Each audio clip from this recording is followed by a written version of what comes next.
Hi student, आप सभी कैसे होंगे? उम्मीद है कि बहुत ही आप अच्छे होंगे। आप सभी के लिए यह वीडियो बहुत ही महत्वपूर्ण होने वाला है, क्योंकि इस वीडियो में आप सभी को यह बताया जा रहा है कि हिंदी का परिचय मतलब आखिर कहानी का परिचय इस वीडियो में आपको बताया जा रहा है। और इस कहानी का नाम है माँ। मतलब हम लोग 2 चैप्टर वर्णिका से पढ़ लिए और उसका अच्छे से हम लोग क्या किए, परिचय जान लिए। पहला दही वाली मंगवा और दूसरा चैप्टर में है ढहते विश्वास, उसका हम लोग परिचय अच्छे से जान लिए, कहानी का परिचय जान लिए। अब हमारा तीसरा चैप्टर है वर्णिका का, जिसका नाम है माँ। माँ कैसी कहानी है? गुजराती कहानी है। इसका लेखक कौन है? ईश्वर पेटलीकर है। तो इसका में इस कहानी के माध्यम से हम लोग परिचय जानने का प्रयास करेंगे।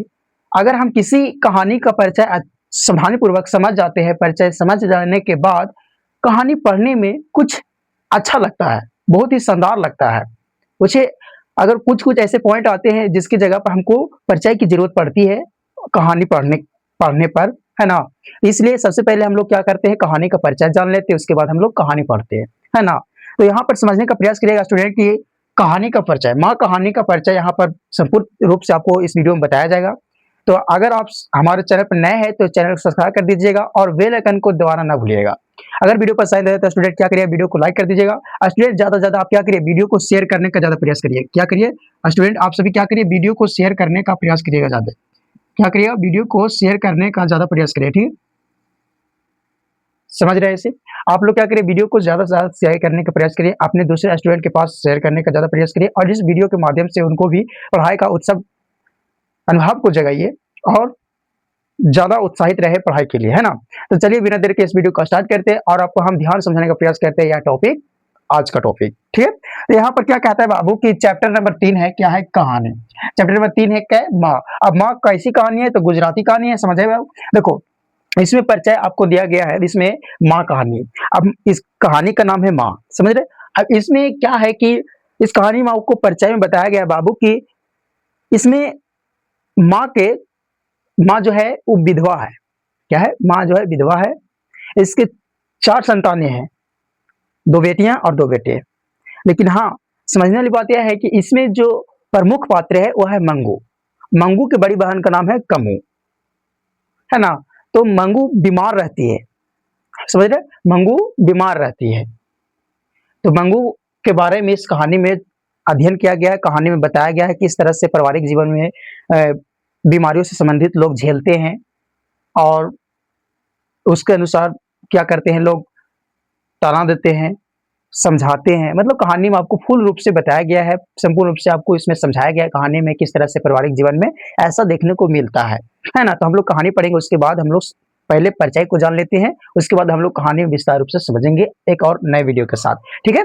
तो समझिए, यहाँ पर ध्यान से समझने का प्रयास कीजिए कहानी। अब देखो, माँ कहानी के लेखक कौन है बाबू? तो माँ कहानी के लेखक है ईश्वर पेटलीकर। याद रखिएगा कि माँ कहानी के लेखक कौन है? माँ कहानी के लेखक कौन है? ईश्वर पेटलीकर। ध्यान में रखिएगा बाबू, क्या है? माँ कहानी का लेखक कौन है? ईश्वर पेटलीकर। अब बोलेगा बाबू कि माँ कैसी कहानी है? तो माँ गुजराती कहानी है। माँ कैसी कहानी है? तो माँ गुजराती कहानी है। ध्यान में रखिएगा। कहानी का अनुवाद किसने किए? तो कहानी का अनुवाद किए हैं गोपाल दास नागर। इस कहानी को गुजराती में लिखा गया, लेकिन हिंदी अनुवाद किए हैं गोपाल दास नागर ने किए हैं, ताकि हम लोग आसानी से पढ़ सकते हैं कहानी हिंदी भाषा में, ठीक है? और यहाँ पर कहानी का प्रमुख पात्र कौन है? तो कहानी का प्रमुख पात्र मंगू है। कौन है? प्रमुख पात्र मंगू है। क्या है बाबू? मंगू है, समझ रहे? अब मंगू जन्म से पागल और गूंगी थी। बोलेगा क्वेश्चन बाबू, क्वेश्चन सेट करेगा कि मंगू कब से पागल थी? तो जन्म से थी, है ना? पागल और गूंगी जन्म से ही थी। कौन? मंगू। मंगू बड़ी बहन का नाम, मंगू की बड़ी बहन का नाम क्या था? तो मंगू के बड़ी बहन का नाम बता दे बाबू, तो कमू था। क्या था? कमू था। समझे? ध्यान में रखिएगा। ऐसा ऑब्जेक्टिव आपको एग्जाम में देखने को मिलेगा। एकदम लाजवाब क्वेश्चन आपको सेट किया जाता है बिहार बोर्ड एग्जाम में। बस निर्भर करता है आपने कितना अच्छे से तैयारी किए हैं और कितने अच्छे से आप सवाल का जवाब दे पा रहे हैं, है ना? यही टॉपिक इसी तरह से आपको एग्जाम में पैटर्न आते हैं, सही। अब देखो, माँ के 2 लड़की थी और 2 लड़के थे, है ना? मतलब 4 संतानें को थी। मंगू को माँ अस्पताल में भर्ती नहीं करना चाहती थी। मंगू को माँ, जो उसकी बेटी है मंगू, उसको लोग कहते थे उसकी माँ को कि मंगू को एक अच्छे अस्पताल में भर्ती कराओ और उसे अच्छे से इलाज कराओ, मंगू ठीक हो जाएगी। जबकि कहानी में बताया गया है कि उसके गांव का ही एक लड़की कौन थी? बीमार थी, उसी तरह से पागल थी। तो उसको क्या बोलते हैं, उसको ले गया गया अस्पताल तो ठीक होकर चली आई। तो उसी को लेकर सलाह देते हैं किसको? मंगू के माँ को। तो मंगू की माँ कहती है कि हम अपने बेटी को अस्पताल में भर्ती नहीं कराएगी। क्यों नहीं कराएगी? क्योंकि वो अस्पताल को क्या कहती है? गौशाला की उपमा देती है ना? देखो, मंगू को माँ अस्पताल में भर्ती नहीं करना चाहती है, समझ गए? ये अगर बोलेगा कि मंगू को अस्पताल में भर्ती नहीं करना चाहती थी कौन? तो माँ नहीं करना चाहती थी, याद रखिएगा बाबू। अब यहाँ पर समझो कि मंगू के माँ का कितने संतानें थी? तो 4। मंगू के माँ का 4 संतानें थी, है ना? इस शॉर्ट में याद रखिएगा, ठीक? मंगू ने अस्पताल को गौशाला की उपमा देती है। मंगू की माँ जो है वो क्या करती है? अस्पताल को गौशाला की उपमा देती है। कहती है कि अस्पताल गौशाला की तरह है, वहाँ ठीक से ध्यान नहीं रखा जाएगा मेरी बेटी को। उस समय पर जो खाना-पीना होता है, उसे कौन खिलाएगा? कौन देखेगा? कौन देख-रेख करेगा? वो गौशाला की उपमा देती है कौन? मंगू की माँ, ऐसा सोचती है। माँ के लिए अगहन महीना आराध्य बन गया था। जब वह एक पंडित जी थे तो बोल दिए थे किसको? मंगू की माँ को कि अगहन महीना में आपकी बेटी मंगू कहा जाएगी, ठीक हो जाएगी। तो आराध्य बन गया था किसके लिए? माँ के लिए कि अगहन महीना में हमारी बेटी ठीक हो जाएगी। मंगू के याद में कौन पागल हो गई? मंगू की याद में माँ पागल हो गई थी। क्या हो गई थी? पागल हो गई थी। मंगू के याद में माँ पागल हो गई थी। ध्यान में रखिएगा बाबू। बहुत से इंपॉर्टेंट क्वेश्चन है, बहुत ही शानदार तरीका से सेट किया जाता है बिहार बोर्ड एग्जाम के लिए, परीक्षा के लिए।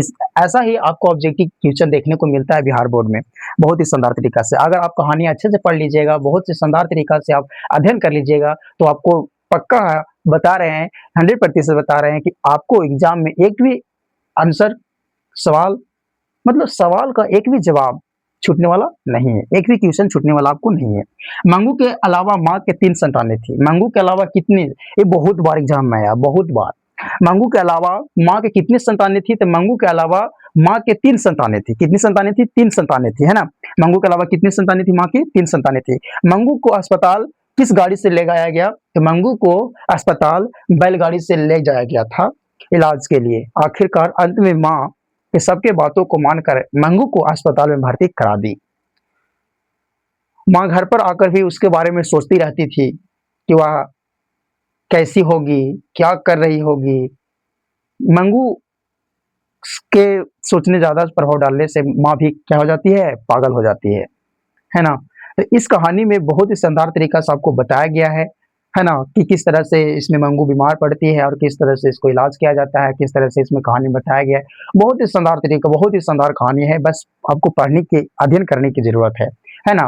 तो इस वीडियो में आपको यह बताया गया स्टूडेंट कि कहानी का परिचय आपको बहुत शानदार तरीका से बताया गया कि इस आपको टॉपिक दिया गया है, गौशाला की उपमा देती थी माँ। तो इसमें आपको कहानी का संपूर्ण क्या किया गया है? परिचय दिया गया है। परिचय के माध्यम से आप इतना तो समझ गए हैं कि माँ कैसी कहानी है। तो गुजराती कहानी है। माँ के लेखक कौन है? माँ कहानी के लेखक कौन है? तो ईश्वर पेटलीकर हैं।